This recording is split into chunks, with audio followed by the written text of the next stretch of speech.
So before I introduce our amazing guest speaker, I'm Nicola Quayle, one of the co-founders of AI Marketers Guild APAC. And just to give you a brief background of, what we do, who we are. So AI Marketers Guild was originally founded in the US by a marketer called David Berkowitz, who's hilarious because he actually says not that David Berkowitz, but yes. And it's grown into, a huge community up there. And we wanted to bring that same sentiment down into Asia Pacific and create a regional community where we can spotlight local pioneers and not only AI tools, marketing best practice, but also world-class thought leaders. So we're hosting these monthly kind of thought leader series, focusing on practical real-world use of AI, but also giving us some more philosophical and thought-provoking angles as well, particularly as it's ramping up day by day. So without further ado, I'd like to introduce Dr. Nici Sweaney, who's an AI consultant, educator, innovator, speaker, and gender equality champion, just to name a few things.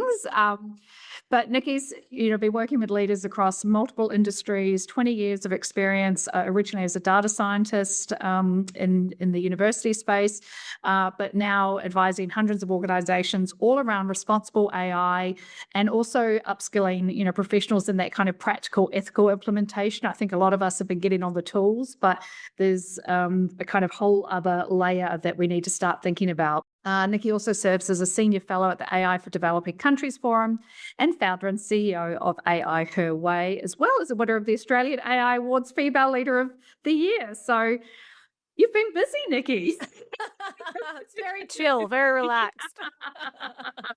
Well, a very fast-paced industry. It's fine. Exactly. I'm glad you find time to sleep. So, I'm going to hand over to you. Yeah. Feel free for everybody, you can pop questions in the chat or we'll host a Q&A at the end, but I'm sure Nici will manage all that as well. So over to you. Amazing. Thank you so much. Well, good afternoon, good morning, good evening, wherever you're joining us from. I am Dr. Nici Sweaney, and it's really lovely to share the afternoon with you. So we have a kind of quick session. I'm going to preface this by saying my most regular speaking gig is a 3.5-hour workshop with organizations. So for me to cover something in half an hour is a real treat and challenge, but I'm going to try my very best. What we're going to be talking about is around equity and bias and safety, right? I know that we have so much AI exposure right now. Everyone is using it. Everyone is talking about it. It's on all our feeds. It is absolutely everywhere at all times. But a lot of it is just about being faster. It's just about doing more. And for me, that's not really the point of AI. The point of AI is to deliver better outcomes for more people and to make more of a positive impact. So I come very much from that space of AI could do amazing things for lots of people if we learn to use it in an ethical, responsible way. And just like it can do lots of awesome things, I really think it has potential to do heaps of really bad things as well if we don't think carefully through it. So my space, like we said in the intro, I talk a lot about ethics, a lot about data governance. I'm very big on practical uses of AI, but it always comes with this undertone of hey, let's actually pause and think through what we're doing before we do it, rather than just saying, we've been able to do all this stuff with AI, so therefore we must be doing a really great job, because that's not necessarily the case. We're going to go through kind of 3 different layers. The first thing I'm going to chat about is just why I think you are in a really good position in your particular industry to not only leverage AI, but also to kind of shape it, and why I think it's really important that you understand what ethical, responsible use of AI looks like. Then we're just going to cover off the main sorts of risks when it comes to using AI, and then a practical audit checklist, something really easy for you to kind of take and go and remember, screenshot, whatever, so that when you're using AI in the future, you actually know, hey, I've done a bit of that foundational thinking. I feel proud to kind of stand by my use of AI because I can back up why I did this thing with it, rather than I watched some random TikTok video and now I'm copy pasting someone's prompt and I don't really know if it's good or not. So before I start any of that, apologies to the team because you saw my talk this morning. So you've seen me talk about this pyramid, but I do present it every time I talk because it helps people conceptualize what I mean when I talk about using AI. right? And why safety matters so much. So for most people, when they're using AI, they're really just talking about prompting a large language model. They're really just talking about opening ChatGPT or opening Claude or typing in some stuff or saying something on their phone and having it respond to them. At that point, ethics and safety and data and bias aren't necessarily really pressing because you're engaging in a conversation, right? You're like having a back and forth chat. So if I'm having a chat with like Peggy and she doesn't quite understand what I mean, I'm able to kind of redirect the conversation and clarify my point or my opinion. But that's only your entry level to using AI. So what happens after that level is you start getting into these autonomous systems that are connected to your tech stack that can go and do work on your behalf. So if I just think about part of my marketing, it's a weekly newsletter. Part of my newsletter is to research the AI news headlines and to write a summary of what's been happening. Part of my newsletter is to say, this is where you can catch Nici next, and that's tied to my calendar. Part of it is to talk about community wins from inside our student space. And so that comes from a testimonials board that lives inside of Notion. So when I have an autonomous system that runs that, I have AI that can go and log in to my calendar, into my Notion, into the internet. It goes and decides what's a good testimonial, what's an event worth talking about, what are the news headlines that are going to matter to her audience, and it writes the entire newsletter. So when we start getting into these autonomous systems that can do work for us, it really matters that we understand data bias, that we understand safety, that we understand ethics, that we understand the risks. Because when you have staff, and now we think about staff as being either a robot or a human, when you have staff, you really want to be sure that they're trained properly to do their job and they're not exposing you to risk because they're doing stuff that you're not necessarily looking at.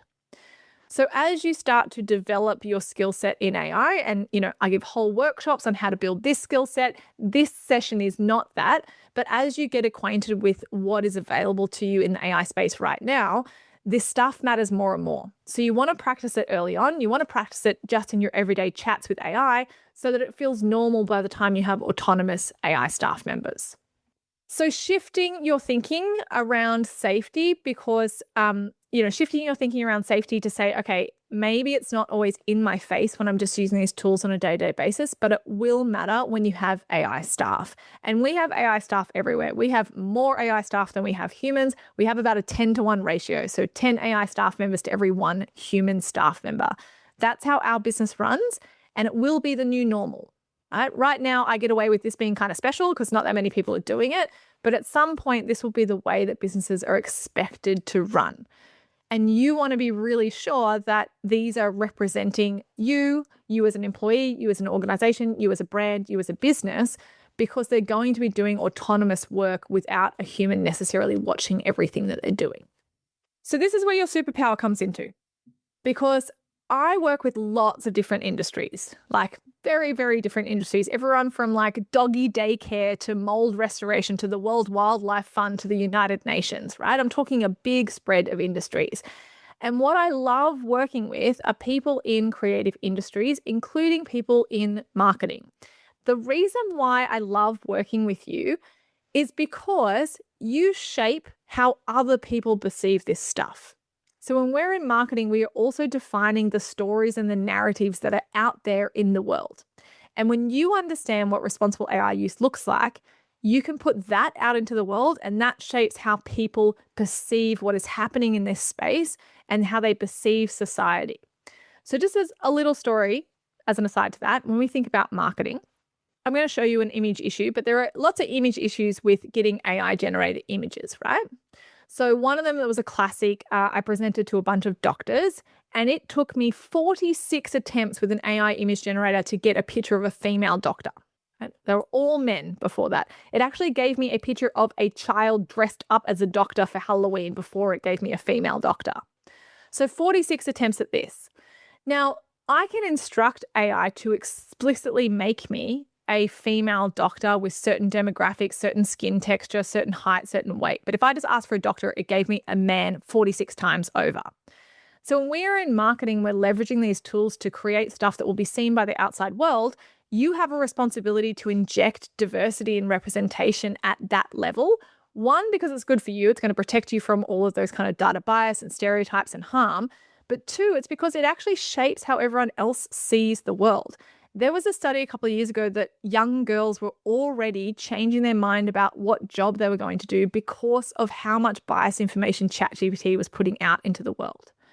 So as marketers, we can shape that and we can make sure that it's representing the world that we'd like to create. And that does really big things for society and the masses as well. So you have a double call to action. Yes, I want you to use AI to make your life more simple, to make your work more simple, to save time, to be more efficient, to be more innovative. But on the flip side, you have a responsibility to engage with it ethically and responsibly because you are part of how the rest of the world sees AI and sees what's possible as a human race. So no small thing. Don't worry. No pressure. It's fine. All right. So we have to talk about the main risk. So you know why you're important. And now we need to know what are the risks that you are exposed to, even if they haven't kind of slapped you in the face yet. So I said I'd show you another image example. This one's one of my favorites because I was in Forbes last year, right? And I was going to be shot in a photo for it. And so I wanted to give the photographer a concept that I had been kind of imagining for my Forbes shoot. And so I couldn't find anything on Pinterest. I went to an AI image generator because why not? That's the space I'm in. And I told this image generator, can you make a photo of a woman wearing an emerald suit? She's powerful. She has chin length, blonde hair. She's on the cover of Forbes, editorial style, hyper realistic, shot with a Canon Mark II. And this is the picture I got. That's great for her. It doesn't really look like me or give me massive Forbes vibes necessarily. So I tried again. And then I tried 20 more times to get this picture that I could actually give to a photographer to show it. And then I got a little bit frustrated, right? And I was like, can you please make me a picture of a woman in an emerald green suit? She has a small chest and chin length bob. She's powerful, determined, editorial style. She's wearing a shirt underneath her suit, which I didn't necessarily think I would have to get that specific about. And then I got these.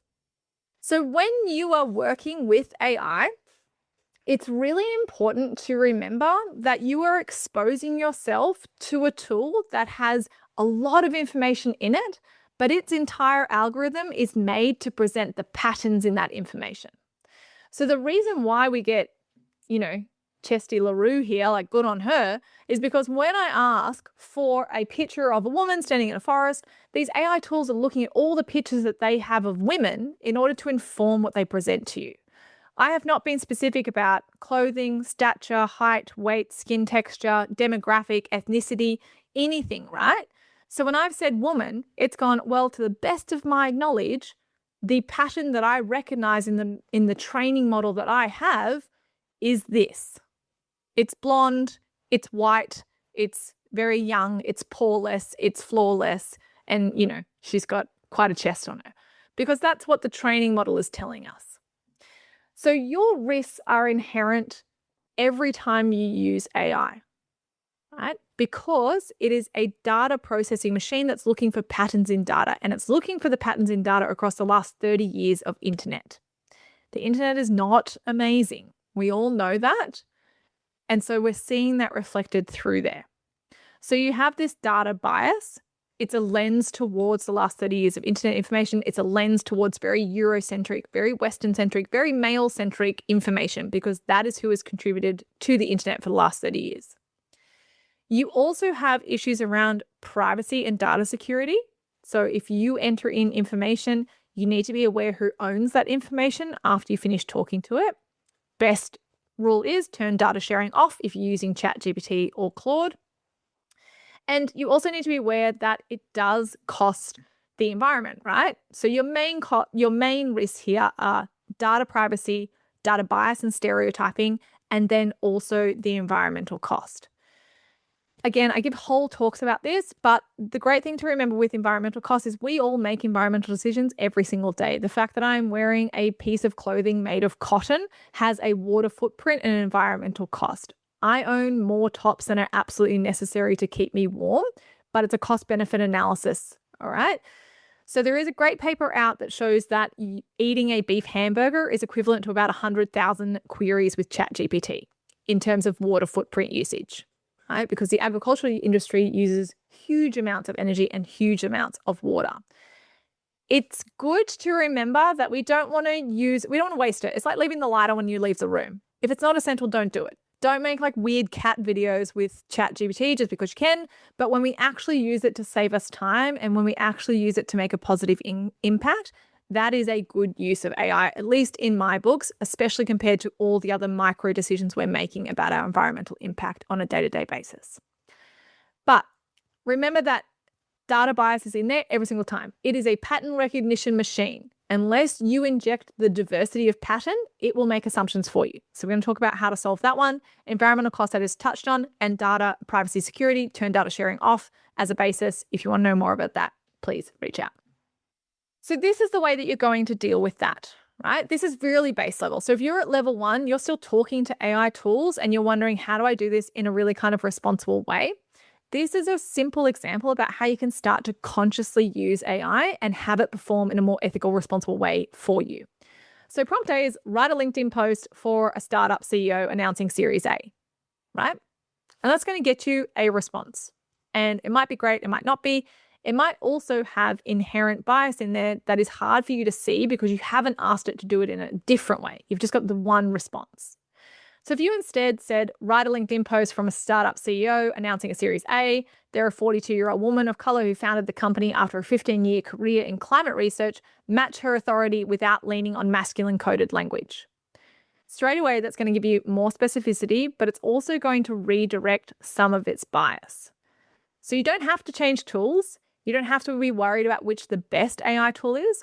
Most of the quality of output comes from how specific you are in how you direct it.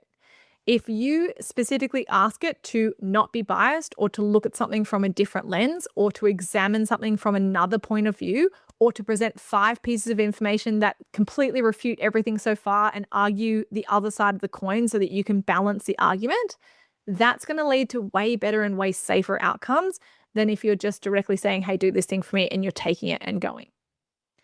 Another example of that is recently with Claude, I was putting together a new package for a client. And I said, oh, how much should I charge for this package? And I can't quite remember, but let's say, like it said, it's about 35 grand for this program with this client. And then I said to it, what about if I now told you that I'm actually a 52-year-old white man? And then it said, oh, well, in that case, you should probably charge about $82,000 for the same package. So the fact that you never ask it to look at things in a different way means that you'll miss that diversity in how it can present information. Too many people interact with AI and they think that the answer that they got is the answer. But the fact is that AI is making micro assumptions about you, and it's also making micro assumptions in the moment that get it to present one version of an answer. So it's your responsibility to inject that diversity.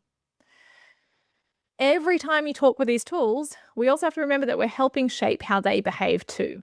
So it's a much bigger call to action every time that you generate something, every time you're creating content, every time you're producing something with AI, you are helping AI learn what normal is. If we never inject, again, that equity, that diversity, it will never reflect that back to us. And then we're going to wake up in 5 years' time and go, AI doesn't really work for me. It doesn't sound like me. I don't like it. And then it's just going to be all the tech bros, right? So we want to inject what our values are. And again, in your industry, that is so important because then you're also putting that out into the world, which helps shape how people perceive the information as well. All right, last thing is just a little practical audit. So this is 5 points for how you're going to kind of cross-check what you're currently doing and how to inject more safety and more responsible use into what you're doing with AI already. So the first one is check what model you're using, right? What are you using to do what with? And do you know anything about where it gets its data from? You can Google this kind of stuff. You can ask AI to explain it back to you about how it's trained. It just pays to have awareness. All the AI tools that we usually use are normally either American owned or Chinese owned, right? And it's just important to understand that they're both drawing from different data pools. So again, the answer is not the answer. It's just the answer that that particular tool is giving you. Number 2 is checking how you write to it, right? So is the way that you're prompting, the way that you're speaking to these tools, does it make assumptions, right? are you assuming that AI will understand what good looks like? And it's just that specificity. What does good look like to you? Right? I built a chatbot for a female business coaching company really early on in my AI days. And we told the chatbot that it was working for a bunch of women that own small businesses. And so then it just started calling everyone boss babes. And I was like, oh, boss babe. Oh, yeah, you go, boss babe. So then we had to code in. We said, like, please do not use kind of like infantilizing language. These are your banned words. I don't want any of that. But until we did that, it kind of made this assumption about what would please us. So I had to prompt and say, please do not say X, Y, Z.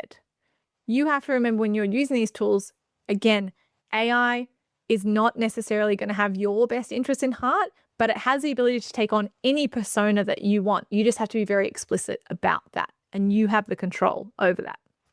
So checking your prompts. 3, checking your outputs. Get it to do multiple outputs. That's going to help you see that the answer was only one version of that answer.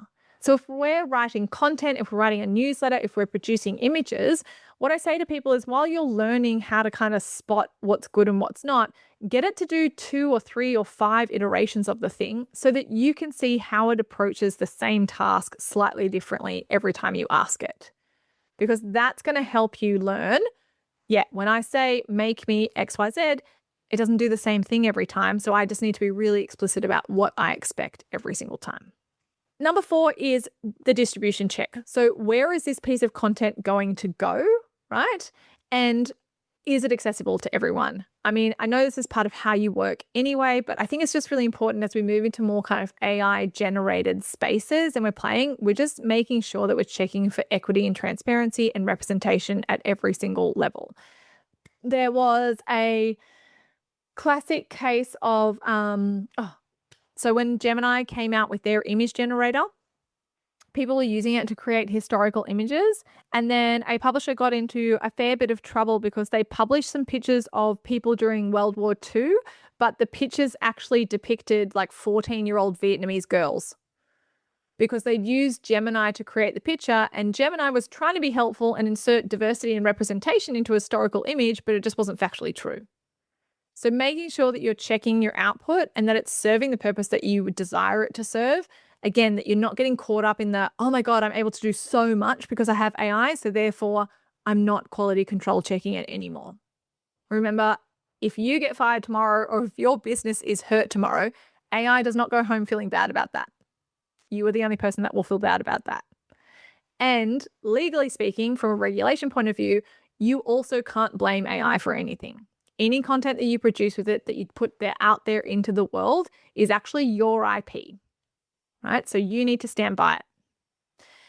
All right, and the last one is the authority check. Anytime you have stats and references and really kind of, if you share percentages or findings or if you share people's quotes, that is the number one place where AI can get stuff wrong. Because again, AI's whole purpose is to serve you and be helpful. Its number one biggest fear is that it will let you down. So if it can't quite find the right information or if it can't quite find an amazing quote, it will really confidently make up one in the hopes that it pleases you. So anytime there's really specific facts, that is your place to do the quality control check. It doesn't mean you have to go through everything AI makes for you with a fine-tooth comb, but anytime it's quoting an exact statistic or it's referencing an exact article or something else that you found, it is worthwhile checking so that you can stand by what you've done with AI.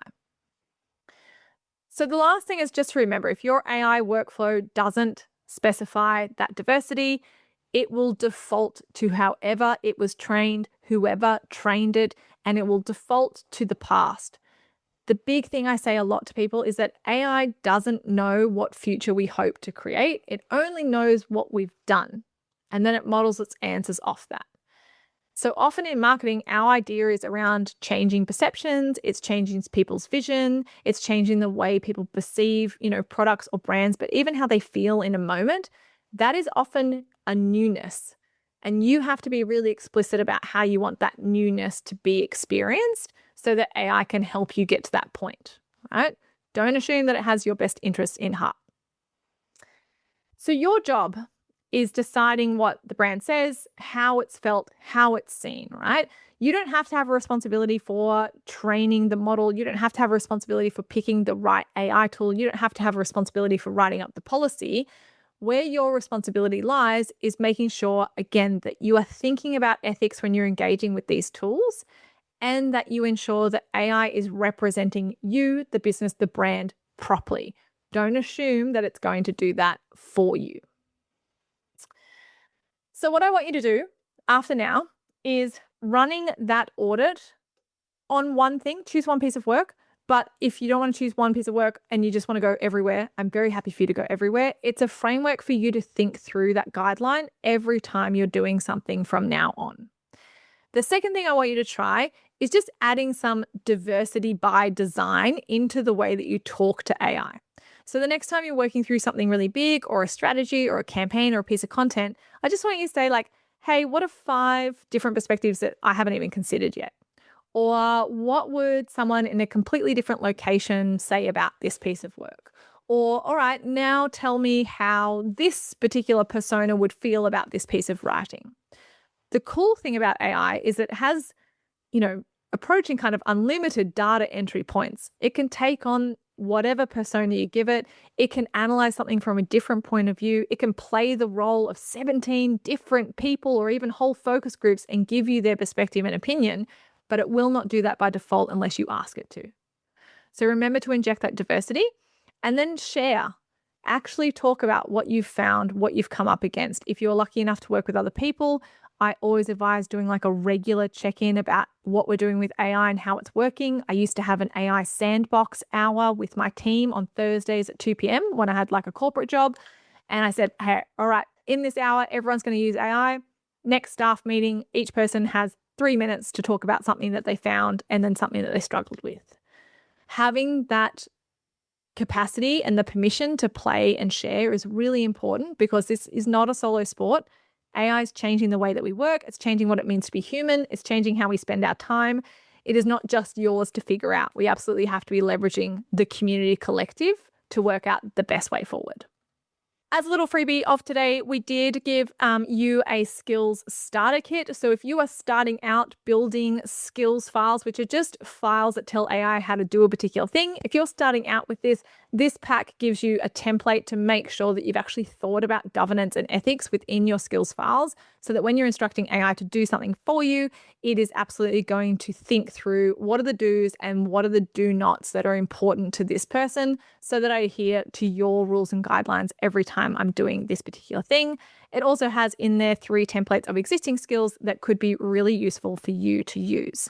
And of course, for anyone that does want to learn more about this is exactly what we teach inside of our AI for Impact Hub. So we teach whole AI operating systems, how to get this up and running in multiple areas in the business with governance embedded from the very start, so that you can feel really proud about how you're using AI, and so that you can actually track and trace the decisions that you've made with it in case anybody ever asks, because this is the new normal.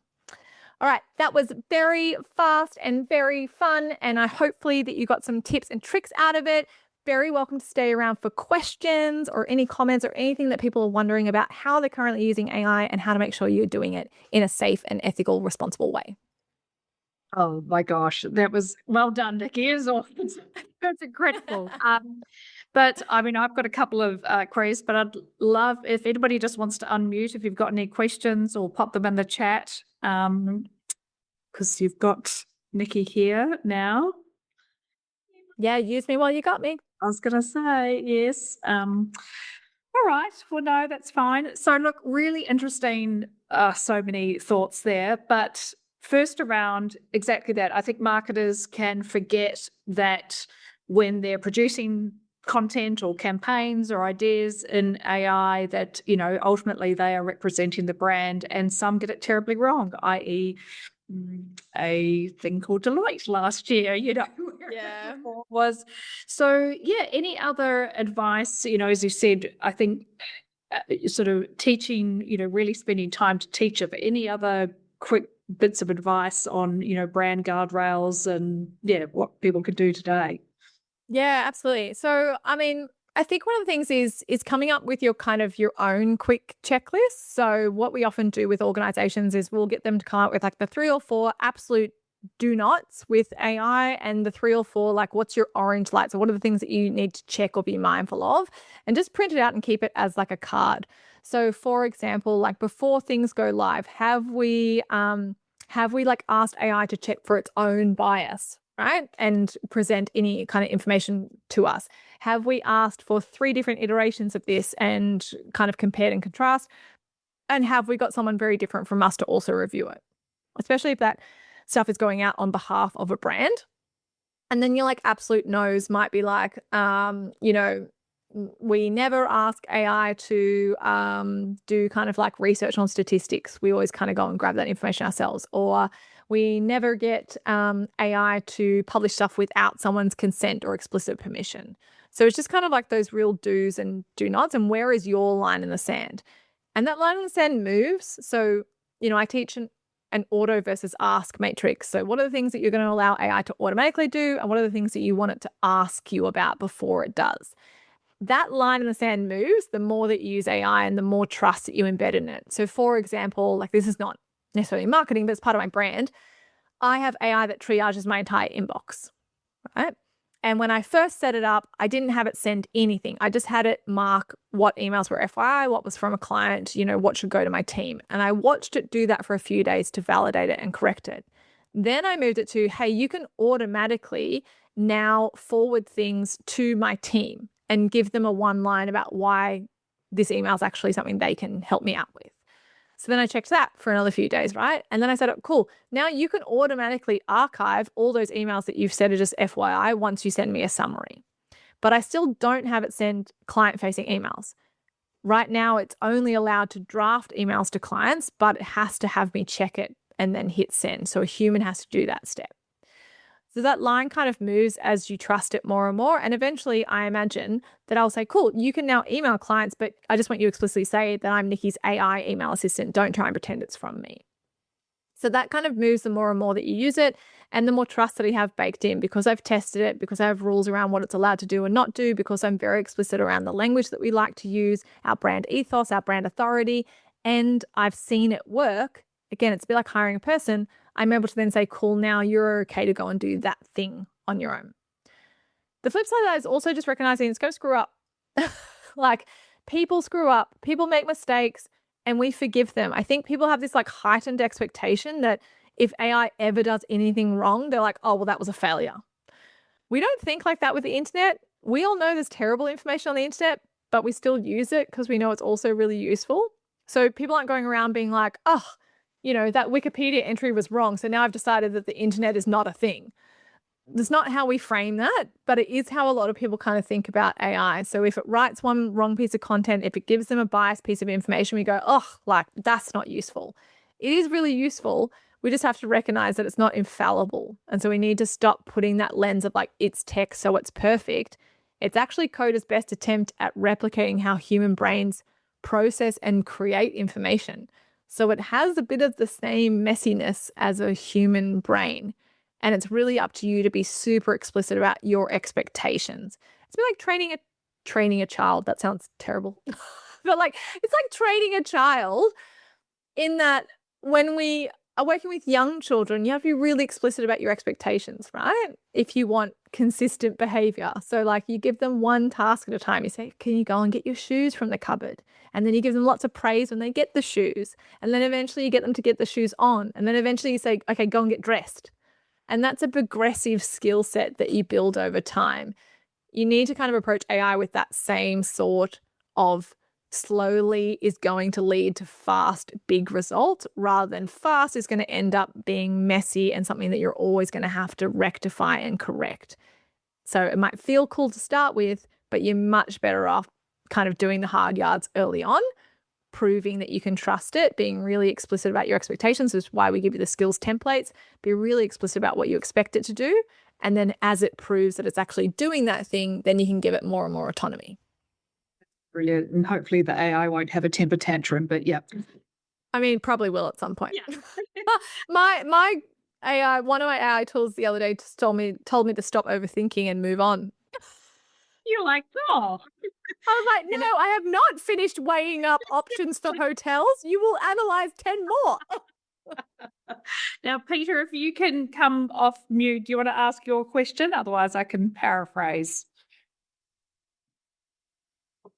Peter's all right. I'm going to paraphrase for Peter because I know where he's calling in from.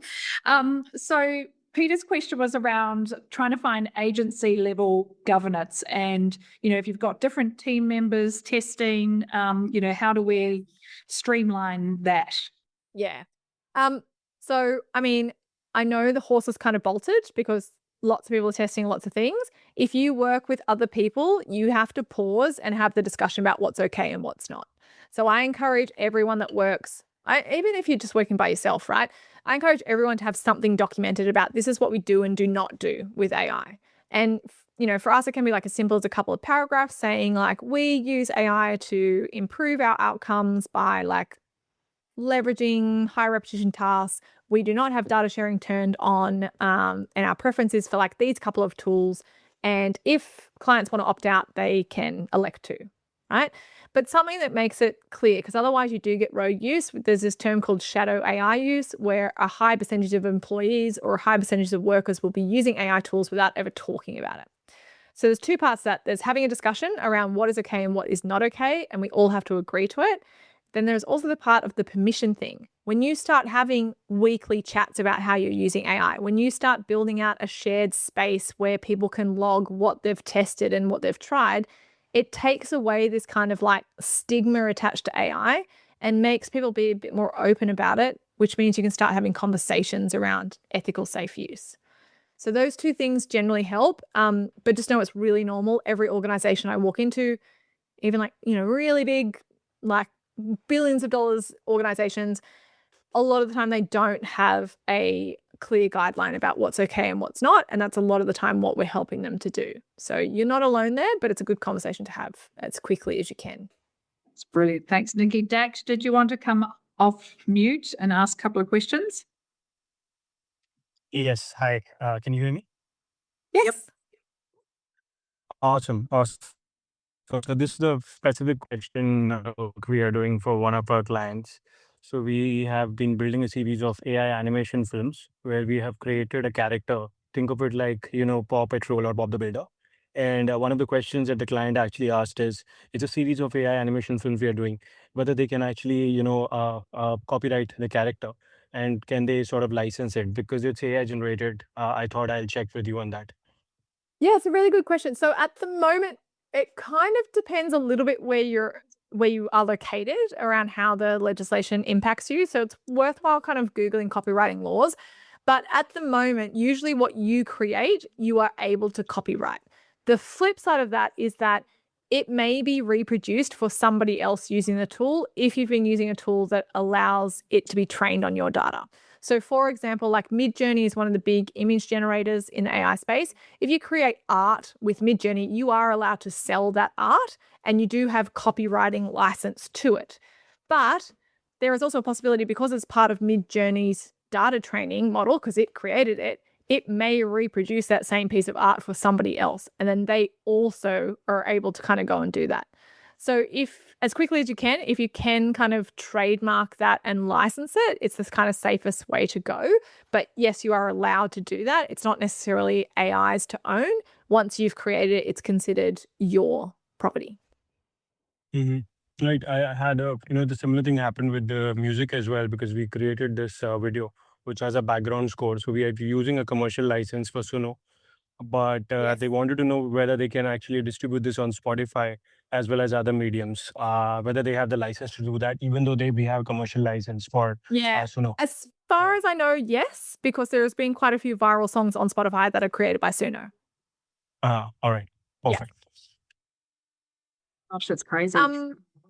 Carly, I might just answer this one in the chat about do you create metrics or ways to measure the quality of your AI produced output?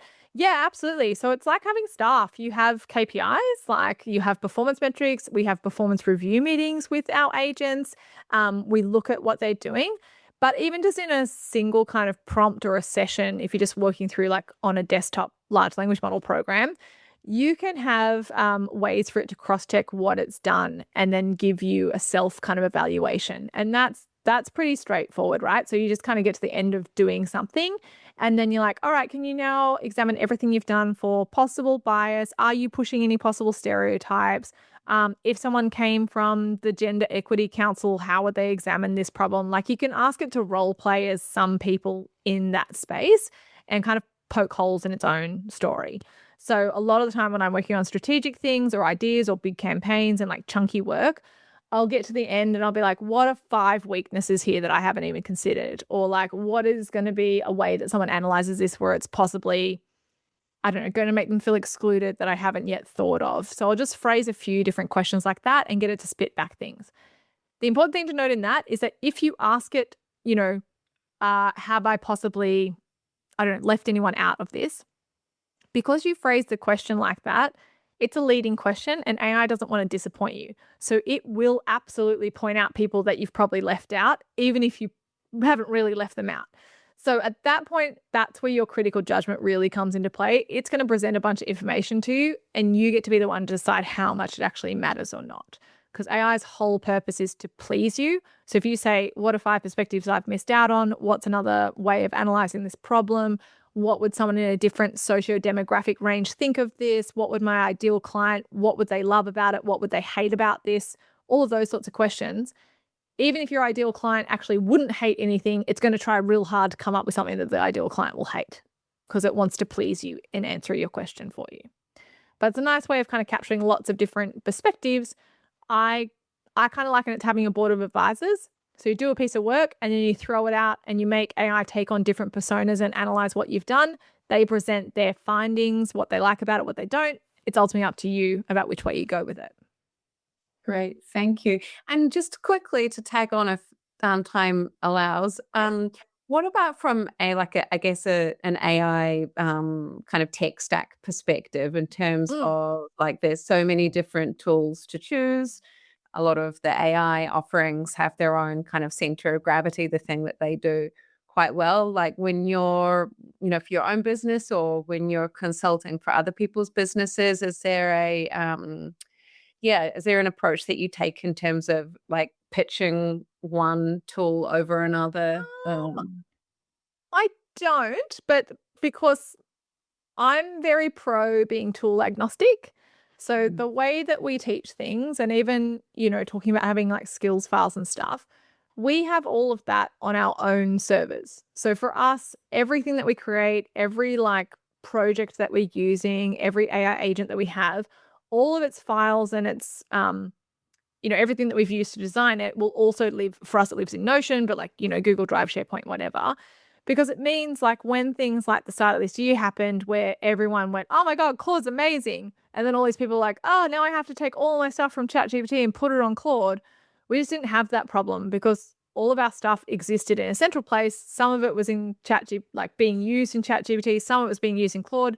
But we could just say, hey, Claude, go and look at this file. That's what I want you to do. So I don't necessarily advocate for tools over another unless I see a specific use case where I'm like, what would be awesome at that? This thing, right? That being said, what I normally tell people is just choose one large language model, pay for it, and get really good at it, right? Because they're all in an arms race with each other. They're all releasing things when, someone will come out with something and then the rest of them are like, oh my God, we got to come out with the same thing. So like, until you're using it a lot, honestly, for most people, they will not tell the difference, right? Until you're using it every day. Now, when it comes to my tech stack, I have paid ChatGPT and I also have paid Claude. I use Claude probably at the moment around 90% of the time, and I use Codex, which is OpenAI's version of Claude Code. I use that for a bit of work when it's not tricky stuff that I need Claude to work on, because Codex, I just get way more tokens, so it's just freer to do like busy work. So I use those two. We have Gemini because we're a Google workspace. I use Nano Banana for image creation. I use VO for video. I might use Higgsfield for video as well. And then when we're looking at multi-agents, I also have some self-hosted large language models so that we can do some stuff without paying for it. That is like beyond what most people need. Most people need one large language model and to actually learn all the features, because most people still aren't necessarily using like if you're on Claude, most people aren't necessarily using projects and skills and scheduled tasks and Claude co-work. Until you've maxed that out, there's really no point adding more stuff for the sake of feeling clever. It's not necessarily going to get you much further. Thanks so much, Nici. Sorry, one sorry, question, Dash. one quick Yeah. clarification. You mentioned you use Codex over Claude Code. Is there a specific reason for that? No, it's really just the type of work I'm doing. So I will use Codex when I already have a system for something and I'm just wanting it to execute. So what I'm thinking of, for example, is I have a system that checks my diary every week and it detects if I have a presentation within the next 7 days. And if I have a presentation within the next 7 days, it will go to my Notion and my email and gather up all the information about it. And then it will go into Canva and have a look at how I last presented about that and then do an outline for my talk. Once I've approved the outline, so I do that with Claude because I find it thinks through things a bit better. Once I approve the outline though, I have Codex actually produce the presentation slides because sometimes, like I speak a lot, right? So sometimes I'm legitimately prepping like 15 presentations at once and they might have anywhere between like 15 and if I'm doing a half-day workshop, I might have 150 slides. So if I got Claude to do all of that, I would max out my tokens. So I just switch and I have Codex do all of that because it's just more cost effective. Yeah. So it really depends on the task. And it's just the matter of fact that I pay for both. So I try and maximize my usage of both. But if I only paid for one, I'd be able to do all of that on one. It's just, yeah, preference for how much we are doing with it and where we kind of spread that cost. Amazing. No, that was so fantastic. I have to say, I am taking the hamburger example from my 16-year-old daughter who has been telling me all about, the water consumption every time I put it in, and I have to think about it if I put a mega prompt in. But so I'm going to let her know about that one. But yeah. And it's not without fault, but I just think there's this spotlight on it because it's new and it's adding to the problem. So yes, we've got this concentration on it, but like we're all, like fashion in particular is one of the most water thirsty and energy consumption heavy industries.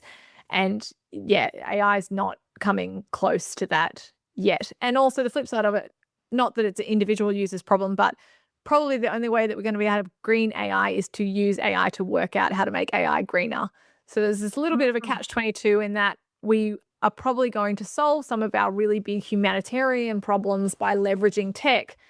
But in the meantime, we have to kind of have the energy consumption that goes along with that in order to get to a better place. So I fully understand. I mean, I'm an ex-conservation ecologist. That's what my PhD was in. So I do very much understand that side of it. But there's this like realistic balance with what we're doing without thinking about it. And there's a lot of stuff that we're doing without thinking about it that doesn't make anything better. Whereas when we use AI strategically, it really can improve our lives and our communities' lives and also the way that we do business and who we serve and how many people we can serve as well.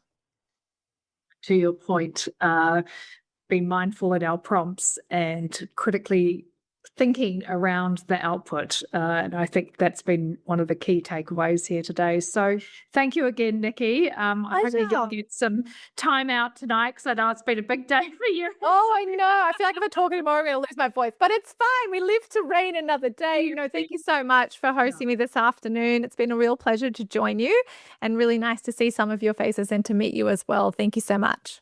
Brilliant. Thanks, Nici. Thanks, everyone. See you next time. Bye.